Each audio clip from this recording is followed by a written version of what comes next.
Mi abuela tenía 24 años cuando su suegra la acusó de robar las joyas familiares. Sin pruebas la echaron de la casa. 5 años después regresó, más rica que todos ellos. Y lo que hizo entonces fue la venganza más fría que he escuchado. Mi nombre es Daniel Ortega. Mercedes Ortega era mi abuela paterna. Murió en 1995 a los 93 años, en una mansión enorme, rodeada de lujos que había ganado con sus propias manos. Pero antes de morir, me entregó una caja y me dijo: aquí está la verdad de cómo destruí a la familia que me destruyó primero. No te arrepientas de leerlo. Ellos no se arrepintieron de lo que me hicieron. El año pasado abrí esa caja. Dentro había fotografías de una mujer joven humillada, cartas llenas de acusaciones falsas, recibos de compras imposibles, y un cuaderno que decía en la portada: Diario de venganza, 1931-1936, que paguen hasta la última lágrima. Cuando leí todo, entendí por qué mi abuela nunca hablaba de sus primeros años de matrimonio. ¿Por qué odiaba a mi bisabuela con intensidad que nunca disminuyó? ¿Y por qué pasó 5 años planeando la destrucción más sistemática y cruel de una familia que traicionó a quien debió proteger? Mercedes nació en 1902 en una familia de comerciantes modestos. Su padre tenía una tienda de telas, su madre cosía para complementar ingresos. Mercedes era la mayor de 3 hermanas. Desde niña mostró inteligencia para los números y los negocios. A los 16 años ya llevaba las cuentas de la tienda de su padre mejor que él. A los 18 había triplicado las ganancias con ideas, simples pero efectivas. En 1922, cuando tenía 20 años, Mercedes conoció a Rafael Ortega en una feria comercial. Rafael era hijo único de la familia Ortega, una familia que había tenido dinero en el pasado, pero ahora vivía de apariencias. Tenían casa grande, ropa elegante, pero poco dinero real. Rafael se enamoró de Mercedes inmediatamente. Era hermosa, sí, pero más que eso era brillante. «Eres diferente», le decía. «Tienes fuego». Mercedes también se sintió atraída. Rafael era educado, encantador, con sueños de reconstruir la fortuna familiar. Pero había un problema. Doña Beatriz, la madre de Rafael, una mujer de 60 años, amargada, obsesionada con las apariencias y el estatus social. Cuando Rafael le presentó a Mercedes, doña Beatriz la evaluó con ojos fríos. «¿De qué familia eres?» «Mi padre tiene una tienda de telas». «Ah, comerciantes». El tono dejaba claro que esto era apenas aceptable. Pero Rafael insistió. «Madre, amo a Mercedes. Nos vamos a casar». Doña Beatriz no podía prohibirlo sin perder a su único hijo, así que aceptó, pero con frialdad evidente. La boda fue en marzo de 1926. Mercedes entró a vivir en la casa Ortega. Era tradición que la esposa viviera con la familia del esposo, especialmente siendo él hijo único. Los primeros meses fueron tensos. Doña Beatriz criticaba todo lo que Mercedes hacía. «Así no se pone la mesa, Mercedes. Esa no es forma apropiada de vestir. En esta familia tenemos estándares». Mercedes toleraba todo. Amaba a Rafael. Y creía que con tiempo ganaría el respeto de su suegra. Pero doña Beatriz nunca planeó darle ese respeto. Porque Mercedes representaba algo que Beatriz odiaba. Una mujer de clase más baja que se había casado arriba. Y que además era más inteligente que ella. En julio de 1926 pasó algo que cambiaría todo. Doña Beatriz guardaba sus joyas familiares en un cofre en su habitación. No eran muchas. La familia había vendido las mejores durante años de problemas financieros. Pero las que quedaban eran preciadas. Un collar de perlas, unos aretes de oro, un broche antiguo. Un día doña Beatriz fue a revisar sus joyas y notó que faltaba el collar de perlas. Inmediatamente llamó a toda la familia. Rafael, Mercedes y las 2 empleadas. «Alguien robó mi collar de perlas. Vale una fortuna. Quiero saber quién fue». Todos negaron saber algo. Doña Beatriz miró directamente a Mercedes. «Tú eres la única nueva en esta casa. ¿Dónde está mi collar?» Mercedes palideció. «Yo no tomé nada. Ni siquiera sé dónde guarda sus joyas. Mentirosa». «Revisaré tu habitación», Rafael intervino. «Madre, esto es ridículo. Mercedes nunca robaría. Déjame revisar entonces. Si no tiene nada que ocultar, no hay problema».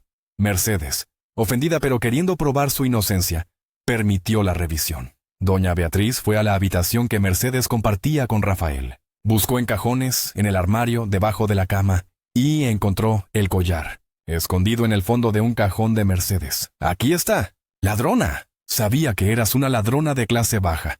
Mercedes no podía creer lo que veía. «Yo no puse eso ahí». Alguien lo puso para incriminarme. ¿Quién? ¿Yo? ¿Por qué acusaría a mi propia nuera? Rafael estaba confundido, dividido. Mercedes, ¿cómo llegó ahí? No lo sé. Tu madre lo puso ahí para hacerme ver mal. Doña Beatriz actuó ofendida. ¿Ahora me acusas a mí? Rafael, ¿vas a permitir que esta ladrona me insulte? Lo que siguió fue semana de acusaciones, lágrimas, gritos. Doña Beatriz insistía en llamar a la policía. Rafael defendía a Mercedes pero con dudas crecientes. ¿Por qué estaría en tu cajón si no lo pusiste tú? Porque tu madre lo puso ahí.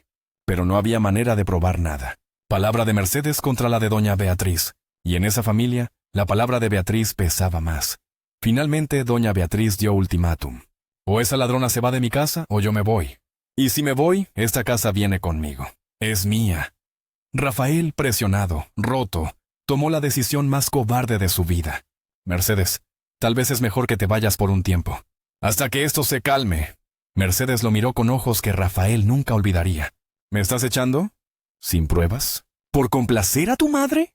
Es temporal. Solo hasta... No. Mercedes se levantó con dignidad. Me voy. Pero escúchame bien, Rafael. Tu madre mintió, y algún día lo vas a saber. Y cuando ese día llegue, va a ser demasiado tarde. Mercedes empacó sus pocas pertenencias. Salió de esa casa con la ropa que traía puesta y 50 pesos que había ahorrado. No tenía a dónde ir. Su propia familia estaba avergonzada del escándalo. ¿Robaste Mercedes? ¿Cómo pudiste deshonrarnos? No robé. Fue trampa de mi suegra, pero nadie le creía. En el pueblo todos hablaban. La esposa de Rafael Ortega resultó ser ladrona. Pobres Ortega, qué vergüenza. Mercedes encontró habitación barata en una pensión. Consiguió trabajo en una tienda vendiendo telas. Ganaba apenas para comer. Las primeras semanas lloró cada noche. Había perdido todo. Su esposo, su hogar, su reputación. Pero después de un mes, algo cambió. La tristeza se convirtió en rabia. La rabia se convirtió en determinación fría. Doña Beatriz me destruyó, escribió en un cuaderno nuevo. Ahora yo la destruiré a ella. Y a toda su maldita familia. Durante los siguientes 5 años, Mercedes trabajó como nunca antes. No solo vendiendo telas, estudiando negocios, aprendiendo sobre importación, exportación, márgenes de ganancia. Usó sus 50 pesos iniciales para comprar telas al por mayor. Las revendió con pequeña ganancia. Reinvirtió todo. Compró más. Vendió más. Para 1928 tenía su propia tienda pequeña. Para 1929, 2 tiendas. Para 1930, 5 tiendas y estaba importando telas directamente de Europa. Y todo ese tiempo Mercedes investigaba. Investigaba a la familia Ortega. Sus deudas, sus secretos, sus debilidades. Supo que Rafael todavía vivía con su madre, que nunca se había divorciado de Mercedes oficialmente, que trabajaba en empleos mediocres, porque doña Beatriz controlaba todo el dinero familiar. Supo que doña Beatriz había vendido casi todas las joyas que quedaban para mantener apariencias, que la casa estaba hipotecada, que vivían al borde de la ruina financiera. Y Mercedes esperó, trabajó, se hizo más rica y planeó. En 1931, 5 años después de ser expulsada, Mercedes era millonaria. Tenía 20 tiendas, importaba de 3 países, empleaba a 100 personas. Y entonces ejecutó su venganza. Fase 1. Comprar las deudas. Mercedes descubrió que doña Beatriz debía dinero a 3 prestamistas diferentes. Préstamos que había tomado para mantener la casa y las apariencias. Mercedes, usando nombre de su empresa, compró esas deudas. Ahora ella era la acreedora. Envió carta formal exigiendo pago inmediato. Doña Beatriz no podía pagar.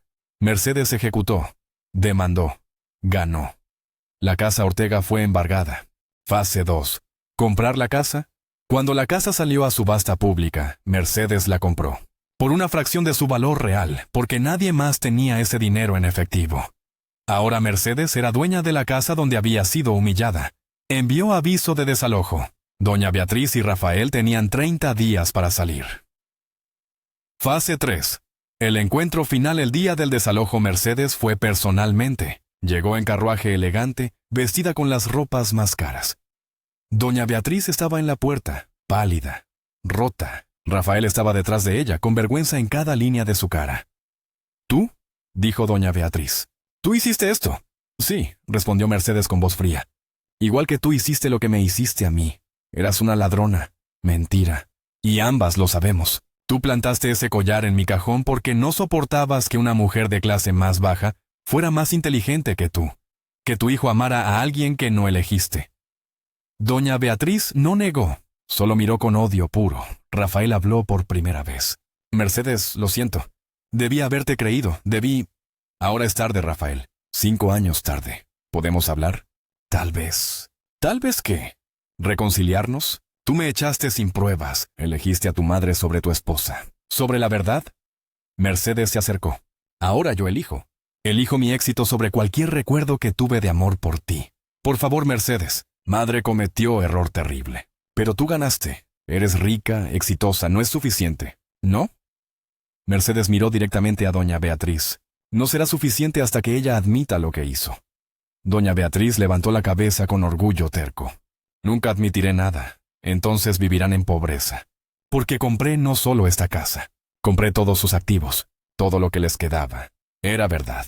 Durante 5 años, Mercedes había sistemáticamente comprado cada propiedad, cada inversión, cada activo que la familia Ortega tenía. Ahora no les quedaba nada. ¿Por qué? Preguntó Rafael. ¿Por qué tanto odio? Porque tu madre me quitó todo sin razón. Ahora yo se lo quito a ella con razón. Es justicia. Mercedes se dio vuelta para irse. Pero Rafael la detuvo. ¿Y yo? ¿No significo nada para ti? ¿No queda nada de lo que sentiste? Mercedes lo miró, y por un momento, Rafael vio dolor en sus ojos. Pero solo por un momento. Lo que sentí murió el día que elegiste creer una mentira sobre mí. El día que dejaste que tu madre me destruyera sin luchar por mí. Se soltó de su mano. Ahora vivo con mi éxito. Ustedes vivirán con su vergüenza. Doña Beatriz y Rafael se mudaron a un apartamento pequeño en el peor barrio. Vivieron en pobreza real por primera vez en sus vidas. Rafael intentó trabajar, pero la edad y la falta de habilidades reales lo limitaban. Doña Beatriz, quien había vivido de apariencias toda su vida, se marchitó en pobreza. En 1938, doña Beatriz enfermó gravemente. Rafael envió mensaje a Mercedes. Madre está muriendo. Por favor, ven. Quiere pedirte perdón. Mercedes fue. No por compasión, sino porque quería escuchar el perdón que le habían negado 12 años antes. Encontró a doña Beatriz en cama, demacrada, claramente cerca del fin. Mercedes, susurró la vieja. Yo puse el collar en tu cajón. Lo sé. Lo siento. Estaba celosa. Eras todo lo que yo no era. Inteligente, capaz, independiente. Y mi hijo te amaba más de lo que nunca me amó a mí. Eso no justifica lo que hiciste. Lo sé. Y pagué. Pagué perdiendo todo. Como yo pagué cuando tú me quitaste todo. Doña Beatriz lloró. ¿Me perdonas? Mercedes pensó durante largo momento. No, no te perdono. Pero reconozco que sufriste. Y eso es suficiente para mí. Doña Beatriz murió 2 días después. Rafael intentó una vez más.